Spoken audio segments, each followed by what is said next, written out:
जय सिया राम। कल के पाठ में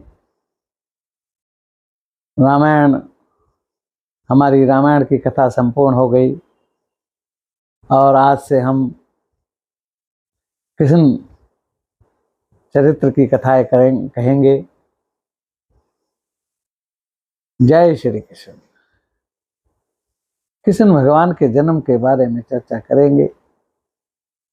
मथुरा में एक राजा थे उग्रसेन, और उनका एक छोटा भाई देवक था। उसकी एक पुत्री थी, उसका नाम देवकी था। और उग्रसेन का पुत्र कंस बड़ा क्रूर था। उसकी बुद्धि दुष्ट बुद्धि थी। उसने अपने पिता को गद्दी से उतारकर कारागार में डाल दिया और स्वयं मथुरा का राजा बन गया। लेकिन वो अपनी चचेरी बहन देवकी से बहुत प्यार करता था। कुछ समय बाद जब देवकी बड़ी हुई, तब कंस ने यादव वंश के वासुदेव के साथ उनका विवाह निश्चित किया और विवाह कराया। विवाह के पश्चात वह अपनी बहन को जब छोड़ने जाने लगा, तब मार्ग में आकाशवाणी हुई कि हे कंस, तू जिस बहन को इतने प्यार से उसके घर छोड़ने जा रहा है, उसी का 8वां पुत्र तेरा काल होगा, तुझे मारेगा। अब कंस ये भविष्य आकाशवाणी सुनकर बहुत घबरा गया। तब कंस देवकी को मारने के लिए म्यान से तलवार निकालता है, लेकिन वासुदेव उसको रोक लेते हैं। कहते हैं, हे कंस, इसमें देवकी का कोई दोष नहीं है। आपकी अपराधी देवकी नहीं है, आपकी अपराधी, आपको खतरा जो है वो हमारे पुत्रों से है। तो मैं तुम्हें वचन देता हूं कि अब मैं अपनी 8 संतानें पैदा होते ही आपके चरणों में लाकर दे दूंगा, आप देवकी को ना मारें। कंस मथुरा वापिस आता है और वासुदेव और देवकी को अपनी कारागार में डाल देता है। मथुरा के अंदर ही वो कारागार थी जहां पर दोनों को रखा गया।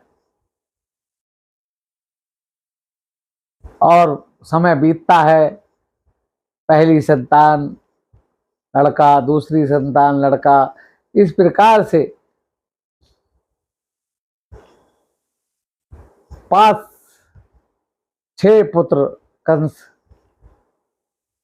भीषण दुर्दांत तरीके से बच्चों की हत्या कर देता है।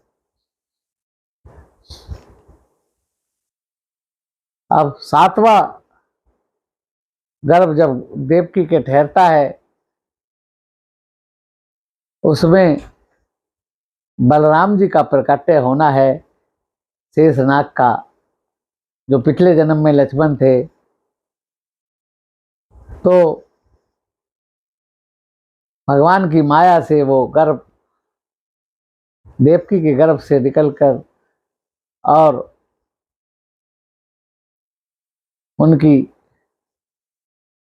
बहन रोहिणी के गर्भ में ट्रांसफर कर दिया जाता है और वहां बलराम जी जन्म लेते हैं।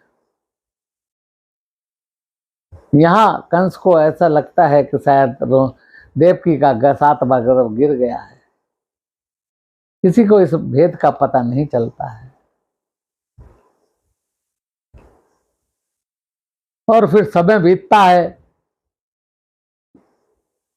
जब भगवान देवकी के गर्भ में आने से पहले वासुदेव देवकी को दर्शन देते हैं अपने चतुर्भुज रूप में और कहते हैं कि अब मैं देवकी तुम्हारे गर्भ से जन्म लूंगा। और वासुदेव जी आपने क्या करना है कि मुझे जन्म लेते ही नंद गांव में नंद बाबा के यहाँ यशोदा मैया की पास पहुंचा देना है और वहां एक कन्या जन्म लेगी, उसे लाकर कंस को दे देना है। वासुदेव जी कहते हैं ठीक है प्रभु, जैसी आपकी आज्ञा। और समय बीतता है।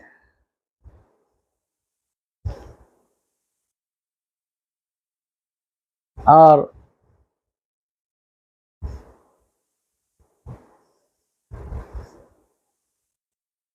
भादो माह की कृष्ण पक्ष की अष्टमी को रात्रि 12 बजे भगवान कृष्ण का प्रकाट्य होता है। बोले कृष्ण कन्हैया लाल की जय, बोले हाथी घोड़ा पाल की जय। और भगवान का प्रकाट्य होता है। पूरे कारागार के कक्ष में प्रकाश ही प्रकाश हो जाता है। भगवान प्रकट होते हैं और बाद में देवकी जी की गोद में आकर रोते हैं। अब वासुदेव जी को याद आता है कि भगवान ने कहा था मुझे नंदगांव पहुंचाना है। अब वासुदेव जी अपनी हथकड़ियों को देखते हैं, हाथों में हथकड़ियां हैं, पैरों में बेड़ियां हैं।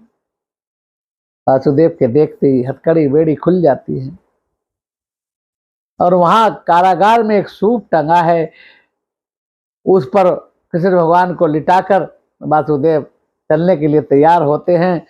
देखते हैं कि भाई कारागार के तो गेट पर ताले लगे हैं, पहरेदार भी खड़े हैं, लेकिन ये विचार आते ही ताला स्वयं खुल जाता है। पहरेदार मूर्छित होकर गिर जाते हैं और वो भगवान को लेकर चल देते हैं। रिमझिम बारिश पड़ रही है और वासुदेव जी अपने सिर पर उस सूप को रखकर, उसमें कृष्ण जी को रखकर जमुना में प्रवेश करते हैं। उसको पार, जमुना को के पार नंदगांव है। जैसे ही जमुना में जाते हैं, ऊपर से बारिश शुरू हो जाती है तो शेष नाग आ जाते हैं और बालक के ऊपर अपने फन से छाया कर देते हैं। अब जमुना का प्रवाह, जमुना का जल बढ़ने लगता है। अब वासुदेव जी सोचते हैं कहीं ऐसा ना हो कि मैं ही इस पानी जमुना मैया में समा जाऊं। वास्तव में हुआ क्या कि जमुना जी भगवान कृष्ण के पैर छूना चाहती हैं और भगवान को जब गले तक पानी वासुदेव के आ गया तो भगवान को एहसास हुआ कि ये तो मेरे पिताजी को डुबो देंगी। इसलिए भगवान उस सूप में से अपना एक पांव नीचे लटका देते हैं और चरण का स्पर्श करते ही जमुना जी वापिस नीचे आ जाती है और मार्ग देती है कि ताकि वो आराम से पार चले जाते हैं। और वो नंद गांव में पहुंचकर नंद बाबा के घर के दरवाजे पर पहुंचते हैं। देखते हैं दरवाजा खुला है, तब भगवान की लीला है। और नंद बाबा के महल में अंदर प्रवेश करते हैं। देखते क्या है कि यशोदा मैया सोई हैं, नंद बाबा भी बैठे हुए सो रहे हैं और एक कन्या हाथ पैर चला रही है नंद यशोदा जी के बगल में। वासुदेव जी चुपचाप कन्या को उठाते हैं और कृष्ण भगवान को वहां लिटा देते हैं और वापिस आते हैं, सीधा अपनी जेल में पहुंचते हैं। और जैसे ही जेल के अंदर कन्या को लेकर पहुंचते हैं, ताले लग जाते हैं, बेड़ियां हथकड़ियां दोबारा लग जाती है उनको और पहरेदार जाग जाते हैं। कन्या रोना शुरू करती है। पहरेदार अपने राजा के पास भागते हैं और कंस को कहते हैं महाराज 8वां पुत्र हो गया, आओ जल्दी। कंस फटाफट आता है, लेकिन देखता है ये तो कन्या है। कहता है विष्णु तू मेरे डर से कन्या बन गया, लेकिन मैं तुझे छोड़ूंगा नहीं। और वो जैसे ही उस कन्या को पत्थर पर पटकना चाहता है। कन्या उसके हाथ से छूट कर आकाश में उड़ जाती है और वहां भगवती का अष्टभुजी रूप दिखाती है, क्योंकि ये भगवान की महामाया थी। और कहती है, अरे दुष्ट, तू मुझे क्या मारेगा, तेरा मारने वाला तो पैदा हो चुका है और नंदगांव पहुंच चुका है। अब कंस बड़ा परेशान होता है। आज की कथा को हम यहीं विराम देते हैं। ये कृष्ण कथा का पहला भाग है। दोस्तों और भाइयों, आपको आज का वीडियो पसंद आए तो लाइक और शेयर करना, सब्सक्राइब के बटन को दबाना, बेल आइकन को दबाना। बोले कृष्ण कन्हैया लाल की जय, बोले राजा रामचंद्र सरकार की जय। जय जय श्री राधे।